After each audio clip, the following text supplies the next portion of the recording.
Chelsea FC are one of the grandest football clubs in the world and have all the trappings to boot. They've got the billionaire owner, 6 top-flight titles, 2 European Cups, a £1 billion squad and a fan base rivaling most in the world for its size and passion. This is all I've known as a Chelsea supporter, is Stamford Bridge, and it means everything to me. But there's one glaring omission. They lack a world-class, high-capacity arena in which to play.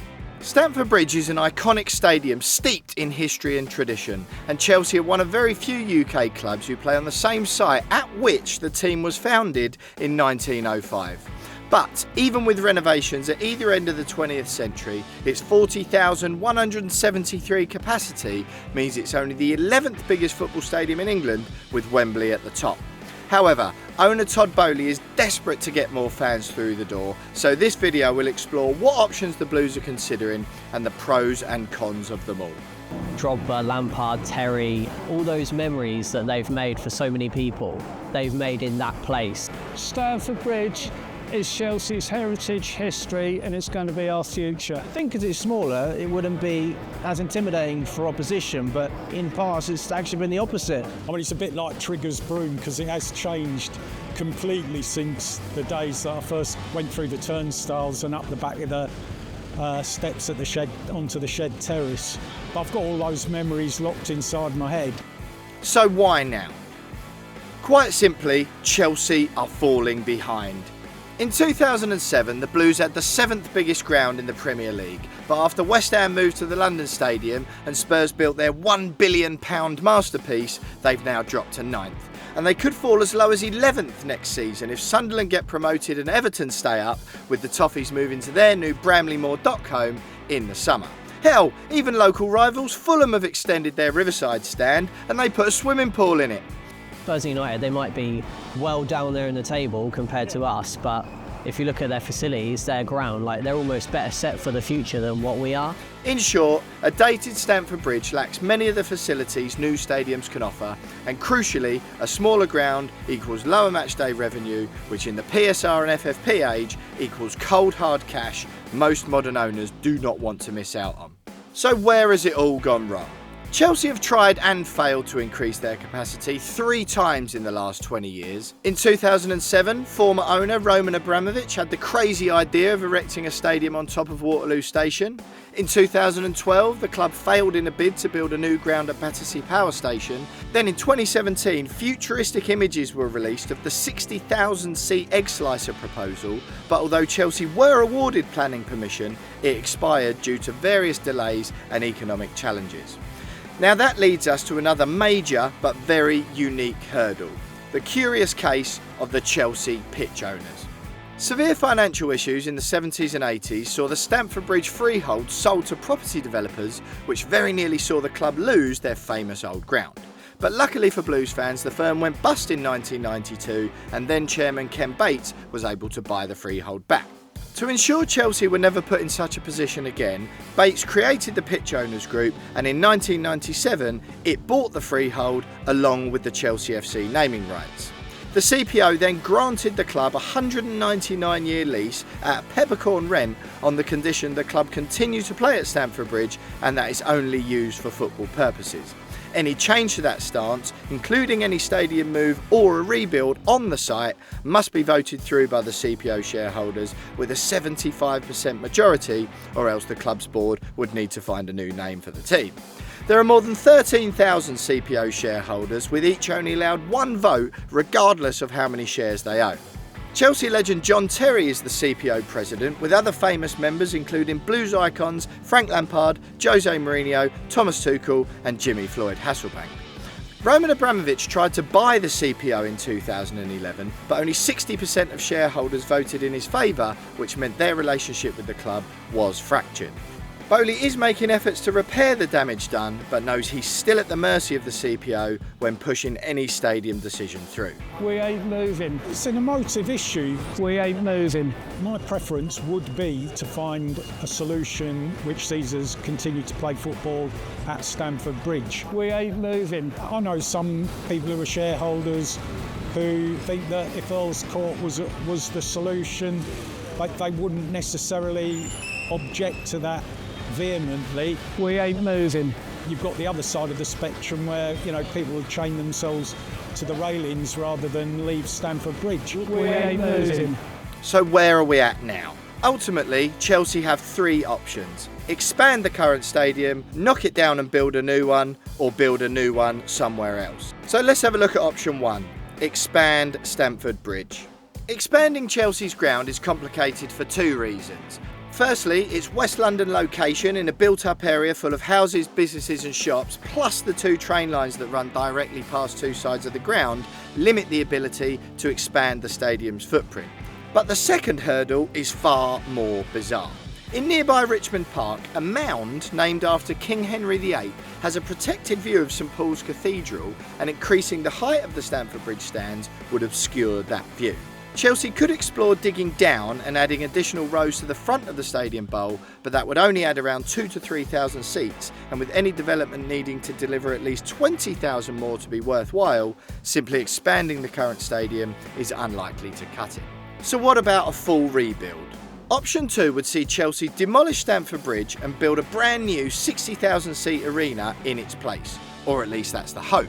In October 2023, the club bought a 1.2 acre site next to the stadium for £80 million off a charity called Stoll. That led to suggestions that Chelsea could use the extra land to rotate the pitch by 90 degrees and allow them the necessary room to build a bigger ground. But there simply isn't enough space to build a stadium to the scale of Tottenham's or the Emirates, which once again begs the question, would it be worth it to only increase the capacity to around 50,000?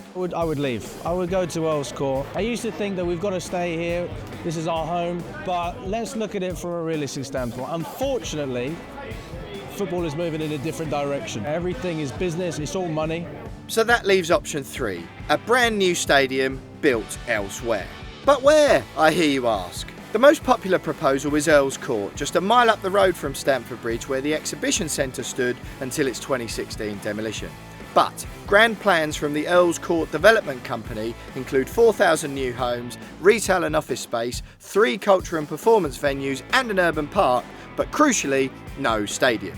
So if local councils grant permission to those plans, pop goes that idea. But Chelsea aren't giving up just yet and may target government funding to make it happen, just like Manchester United, who are hoping to use Treasury cash to knock down Old Trafford and build their new stadium as part of a wider redevelopment of the area.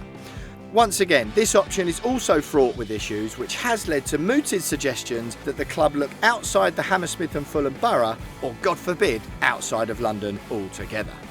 We are Chelsea FC. If we move, we don't want to move to outside of West London. It has to be around here, close. That's the most important thing. It'd be a massive loss if Chelsea move away. This football club keeps this part of London alive. Personally, I'd prefer to probably redevelop here. If you look at the other teams that have moved, like take Spurs, West Ham for example, they've got these massive stadiums, but I feel like when I've been there, the atmosphere is like taken away from massively. Like West Ham, it just feels like soulless, like empty.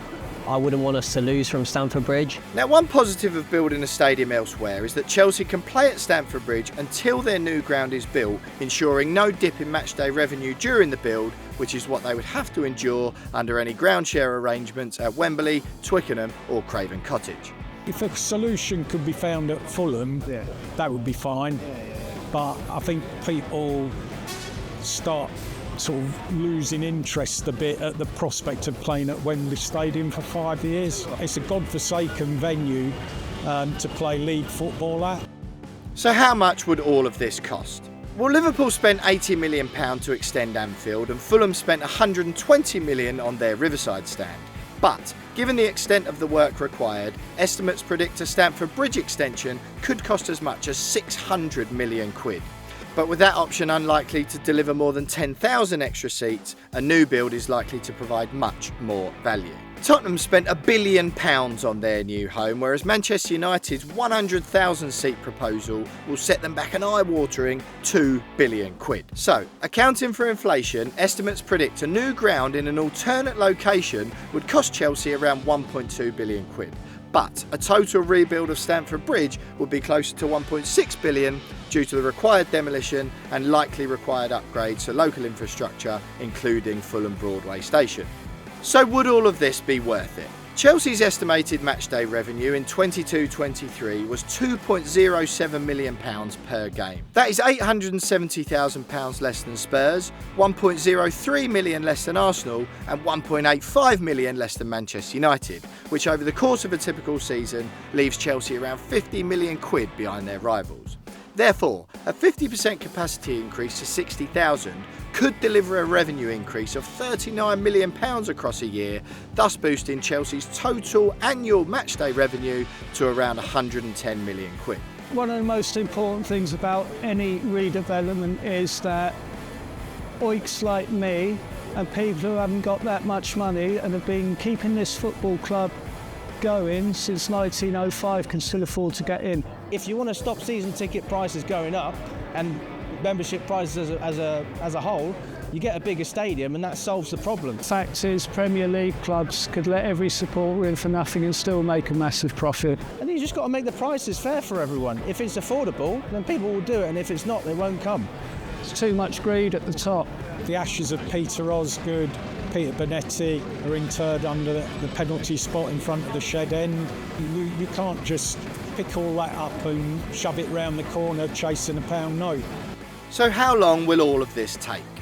Liverpool took just over 3 years to extend the Anfield Road stand, whereas Barcelona are adding a new tier spanning the entire Nou Camp, which is expected to take more than 4. So with Chelsea bosses seemingly miles away from a decision, a typical design consultation phase taking 2 years, and any build likely to take around 5, there's no way any project will be complete this side of 2032. So what do the owners want? Recent reports suggest co-owners Todd Boehly and Behdad Eghbali are at total loggerheads over which way to proceed. Boehly is believed to favour a relocation with his heart set on Earls Court, while SunSport revealed Eghbali prefers the idea of extending Stamford Bridge to around 55,000 seats, although his proposal is said to have cost up to £1.5 billion and be fraught with difficulties.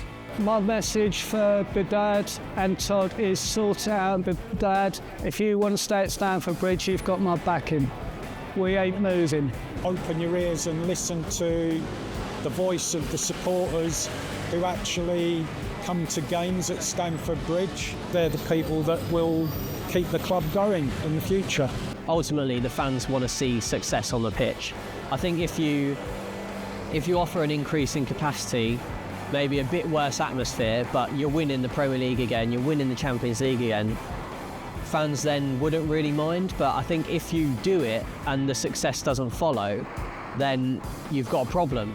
If you relocate, you get more money and you can create season ticket prices. And membership prices are affordable to families. People say, well, I can't take my kids to the football because the prices are going up. Do you think having a smaller stadium is going to help? Football clubs are making all the excuses in the world they can to raise revenue. You've got Daniel Radcliffe saying, we've got to raise our season ticket prices because of Fulham. What does Fulham have to do with Manchester United and their season ticket prices? Whichever way they go, this much is clear.